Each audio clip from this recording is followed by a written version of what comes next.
Hi, I'm Rich Lyons. This is the Living After Faith podcast, and we're glad you chose to laugh with us today. Today we've got a special guest, Chad Cassidy, and he is in the Seattle area, actually Tacoma, right? Mm-hmm. All right. And you were raised a Jehovah Witness, and you're now atheist, right? Yeah. Tell us about that. How did you get from there to here? So I was born and raised one of Jehovah's Witnesses, and kind of had a mediocre career as one of Jehovah's Witnesses. My family was one of those families, that went to the meetings, and while I was little, there was a lot of drama, a lot of terrible things happened, as can happen in church situations. My older sister definitely came out a lot more scathed than I did in a lot of ways, and it's really all I can say about it, out of respect for everybody. And I took it real seriously. I took to it really strongly. I mean, from like when I was 8. By the time I was 9, they have the big bound volumes of all the Watchtowers that ever came out and all the Awakes that ever came out. And I had access, a big bookshelf from everything from 1965 till the current year. And every year we'd bring another one home, from the Kingdom Hall. And I read all of them, which did some things to my brain, being at such a young age. What kind of things? I'm a musician. I love music. I've been messing around with music since I was a little kid. Some of my earliest memories are playing this little organ my mom had. It's an old school foot pedal thing. So I remember like pushing on the pedals and reaching up and messing around with the keys. And I thought all music was bad. So for the first 3 years of my music appreciation career, maybe 9 to 12, 8 to 11, I only listened to smooth jazz. And I would freak out and shut the radio off whenever there were lyrics, because anything with lyrics is evil. Right, yeah. Filled with sex, because I'd read a lot of this stuff, you know what I mean? And so I already had like sort of a conscience about these things, and I was very terrified of sex, and I was very terrified of anything musical that had any sort of communication or message to it. Eventually, when I got to be about 11 or 12, I realized that I was listening to basically, sugar, and I started listening to some of the old stuff. I joined the elementary school band, and I started listening to Miles Davis, Dizzy Gillespie, Charlie Parker, Thelonious Monk. So it actually turned out to be a pretty good musical heritage. Not bashing that, but it was pretty interesting. I definitely had a different experience with music. I wasn't listening to the classics, when I was a kid. Nobody ever spun the Beatles for me. You know what I mean? Yeah. Didn't know nothing about the Who, none of that. And that was mostly my own creation. My family, my dad and mom both took guitar lessons from time to time, and my extended family on my dad's side, very musical. My grandma listens to Pearl Jam. Or listened to Pearl Jam until she passed away. We found Dave Matthews Band from Grandma Donna. So that's that's the thing. It was just mostly me being exposed to this stuff at such a young age. I formed some severe associations. Does it still affect you? I think I'm mostly over it. Sometimes I still freak out a little bit over something that's just completely irrational. Since I took it so seriously from such a young age, the first time I became an unbaptized publisher, which is basically a person in the Jehovah's Witness hierarchy who is cleared to go out and knock on the doors. I did that at age 9, and then I started trying to get baptized. And I wasn't at enough meetings. My dad wasn't like a elder or anything like that, and I wasn't out in the ministry very much. We went about once a month, and there's a very specific admissions process. You got to have a track record. You got to have been out in the ministry and stuff. Looking back 10 years, I'm like, there were political reasons for why I didn't progress to baptism. I didn't get around to really trying again in earnest. I tried when I was like 15 or something like that, and they said no. So I tried again in earnest, when I was 17, 18, and they still started saying no. By now I had a girlfriend, and so eventually my so-called downfall from the religion was that I got a girlfriend at about 18. By 19, we'd been together. And when you say been together, you had sex? We had sex, yeah. This was a pretty dark time in my life. Suppose I should backtrack a little bit. The sex when I was so young. was so scary. Of course, sex played into the terrible household demons that happened when I was little, that I wasn't directly involved in. But I heard stories. My mom was very traumatized by this stuff. And there were family members that I was growing up to be very much like. And Mom hated that. And Mom talked to me about that. And I became afraid that that was my destiny. And I became afraid that I had like sexual demons tormenting me and stuff. When I crossed the line the first time, the line sexually, when I had sex before I was married, it tore me apart, for sure. I also took it always very seriously. Throughout my entire life, I took it very seriously. A lot of witnesses will lead a double life. They will go ahead and, they'll get a girlfriend, a quote-unquote worldly girlfriend, and they're in high school, they're 15, 16, stuff happens, whatever. They don't say anything, they're back in the ministry the next weekend, a few months later, yeah, that was just a phase, no need to say anything. They might even tell their family, you know what I mean, but their family is like, well, let's just keep this hush-hush, because usually people are baptized at the age of 12, and you don't exactly want a 15-year-old being cut off from all contact from their entire social network, because even a Jehovah's Witness can see that that's unhealthy.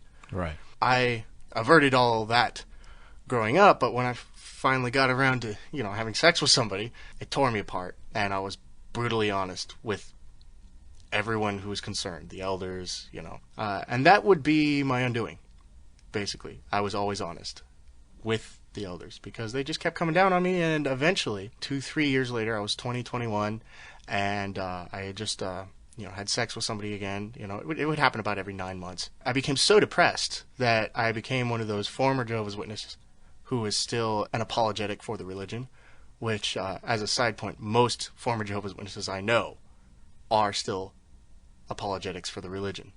Even the ones that have been disfellowshipped or have a really, traumatic story about their exit, maybe even something that's unfair, they are still apologetics for the religion. Wow. I was so depressed. I spent about 5 years struggling. The first phase of it was just wanting to become baptized, and they kept telling me no. The second phase of it was I actually was starting to have some real problems conforming. And they, of course, kept telling me no, of course, because I wasn't conforming. Right. And I was, but I was just like, Jehovah God has a plan or whatever. I have faith and stuff. So 5 years of difficulty, all throughout which I seriously wanted to do the right thing. And I would stay up all night bawling my eyes out, saying, God, please, I don't know what the fuck I'm doing wrong. I don't know what... I got to the point where I'd cuss him out. What the fuck is going on here? I know this is a little ironic, but I'm fucking pissed. What am I going to do? I want to do the right thing. I want to be a man. I want to be a basically good person. And as far as I know, a basically good person is one of Jehovah's Witnesses. So what the fuck is going on here? You know what I mean? Like, I come to you every night. You know what I mean? I would not sleep. I would cry. It was brutal. It was brutal. I hated myself. Finally, it happened one more time, and they removed me as an unbaptized publisher, something I'd been since I was 9, which basically meant I had no official ties to the organization. I also was disallowed from participating in discussion, commenting at the meetings, they call it. At that point, you're announced and stuff, and so you kind of halfway lose your social network. You don't entirely lose it, but you're taken a lot less seriously as a person. You know what I mean? You're not shunned. That's what disfellowshipping is. But you know what I mean? Right. That's what happens when you fall out of the in-group. You know what I mean? People are like, oh, that guy, you just, you got in some trouble. That's kind of harsh, but, I cared about that the least. I was devastated. I wanted to be a good person. I felt betrayed. I felt like a person who cares as much as I do ought to have a little bit more control. What's going on here? And that was the first bit of cognitive dissonance that was really obvious to me. So I became depressed, went through about 6-9 months of saying, the Jehovah's Witnesses have the truth, but I'm not one because I'm not good enough. And it was the very first time I started telling people that I met I used to be one of Jehovah's Witnesses. And finally, after 9 months of feeling betrayed, I realized that there was nobody to betray me. It was the most terrifying moment in my entire life I have ever had. I was shaking. It was messed up, you know what I mean? Because what are the implications of that kind of thought, right? I'm going to lose everything. Life is already not really going too well. Everything I cared about was going to go away if I followed that path. So it was really, really terrifying. And it was almost something like I couldn't stop. The same way I could not lie to the elders, I could not lie to myself. When I came to realize that there was nobody to be betrayed by, what I mean is, I came to realize that that was possible. I met a good friend of mine. His name is Sam. It somehow came up that he's a board member of Seattle Atheist. Atheists? You don't believe in God? People do that. Huh. And I was in such a state of distress about my identity, about whether I could be a man of worth. Because I'm in my early 20s. I've been struggling with that question over the last few years. It's time to man up, so to speak. All of my definitions for what a good man is a Jehovah's Witness. And I'm so far askew now. I'm going to be the withered husk of goodness that the person who hurt close family members of mine was. So I was, still struggling with that. I'm going to be doomed, you know what I mean? I actually went through a phase of kind of self-healing. Went and found that guy. Met him face to face. Just so that the giant demon inside my head could be quantified into oh yeah, I know that guy. So that was a good time to go, there's other ways to be a cool dude. Because the point is I met Sam. Cool dude. Mature. Has his stuff together. Took me in, let me live in his house while I was homeless. Why does he do it? Because he's a nice guy. Because it's the right thing to do. Because it's the right thing to do, yeah. What I eventually ended up doing was trying atheism on for size. I was not persuaded to atheism based on a study of molecular biology. I was not persuaded to atheism by studying, the last 1,000 years of philosophy and, reading a bunch of C.S. Lewis and then reading a bunch of whoever. I didn't read Dawkins and go, that's right! I read recently that beliefs have results. Sam Harris said it. He said the belief that it's going to rain puts an umbrella in most people's hand out the door. And I'm like, wow, if I haven't had very good results trying to become a man, trying to grow as a person, with the belief that there is a God called Jehovah, and he asks this and this and this of me, perhaps I ought to try on the belief that the opposite is the case, that there's nothing, and that if anything good is going to happen in my life, I can't ask for help, I can't blame anybody else, I can't play the sin card, I just gotta go do the right thing, or not be a good person. And I care about being a good person. It's part of who I am. So I tried it on for size, and I said, I'm just going to pretend there's no God. Just pretend. At first it was just pretending. And I'm going to see how I do. And 9 months, year pass, year and a half. I'm a little bit more confident in my lack of belief. I did a lot of study. I tried some other religions too. Atheism was the only thing I tried on. So far, as far as putting things to the test, if I think this, I'm going to do that. Not really believing in any religion has worked the best. What do you feel about it now? How's life now? I just told a heavy story. Yeah. Life is so amazing. So, I've always been a musician. I am now in a band. But music is going well. I've traveled for music. Went down to Austin, Texas for South by Southwest last year. I just got back from tour in September, and I just quit my day job as soon as I got back. I'm teaching guitar now. I wake up, and I either do something that's important to me, or I work on music. Before that, I worked full-time as a Lego artist, which isn't half bad. I was making a better living doing that than I am now, which is, which the living is a side point. That's how happy I am. Really. You're more interested in living than making a living. Yeah, that says it. You mentioned sexual issues, and it's been my experience in the podcast.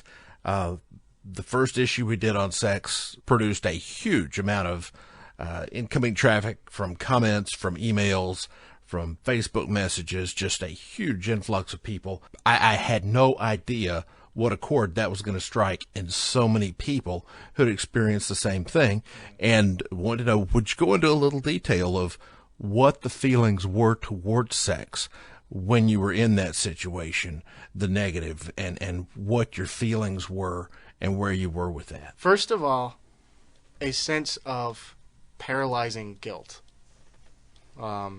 Gut-wrenching. Knife in the stomach, twisting. Oh my God, can't breathe, can't really think straight. What have I done? I would feel that way today if I accidentally hit a kid with my car in a crosswalk. Wow. If I hit an 8-year-old and the windshield cracked and got all bloody, I would feel the way I used to feel when I would do anything sexual. That's heavy. Where are you with that now? I have an amazing girlfriend. Michelle is the first guilt-free sexual relationship I've ever had in my life. We've been together more than a year now. Occasionally, I still have to struggle with something sexually. Occasionally, our sex life gets a crimp put on it. Not for very long, because Michelle is very self-aware. Michelle is very willing to help me through it. Life is great. I don't have to worry if I'm going to hurt somebody with sex.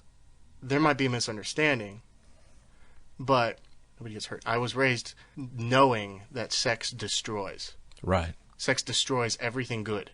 The point was driven home even a bit more for me based on what I saw happen to my older sister. Some real bad stuff happened, sexual abuse.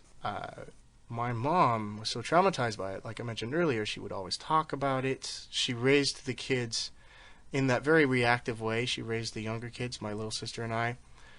We read books about sex abuse and things that were probably way too heavy for our age from the time we were 2 and 3.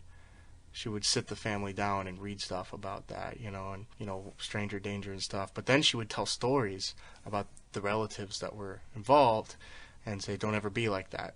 But she had demonized these people so much that, like, one person was pretty goofy and outgoing like I am, and she would tell stories about him being goofy and outgoing and a little bit rash, a little bit impetuous, a little bit impulsive. My name's Chad, C-H-A-D-D. Get where I'm going. She would tell stories about him doing stuff that was just kind of like, ha, ha, ha, yeah, what an asshole sometimes, you know what I mean? No, he wasn't even being an asshole. He was just being a goofball.